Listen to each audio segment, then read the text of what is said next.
शक्तीपीठ महामार्गाला green signal मिळालाय। MSRDCने परवानगीचा प्रस्ताव केंद्रीय पर्यावरण विभागाला पाठवल्याची माहिती आहे। तर पर्यावरण विभागाच्या परवानगीनंतर महामार्गाचं काम सुरू होणार आहे। विधानसभा निवडणुकीवेळी शेतकऱ्यांच्या विरोधामुळे नियोजन थांबवण्यात आलं होतं। दरम्यान आता पर्यावरण विभागाची परवानगी मिळते का ते बघावं लागेल आणि त्याच्यानंतर शक्तीपीठ महामार्गाचं काम सुरू होऊ शकणार आहे। शक्तीपीठ महामार्गाला कोल्हापूरमधून विरोध केला जात होता, त्याचबरोबर काही मार्गावरून विरोध केला जात होता, पण काही ठिकाणी मात्र समर्थन केलं जात होतं आणि अशामध्ये आता शक्तीपीठ महामार्गाला ग्रीन सिग्नल मिळाल्याचं कळतंय।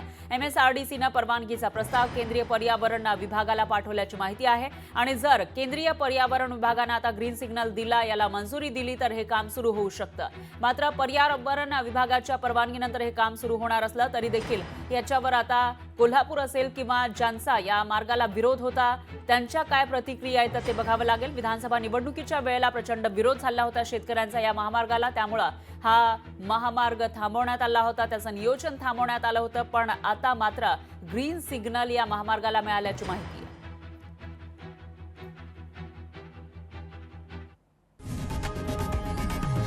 लोकशाही मराठी ऐका, पहा, जागरूक रहा।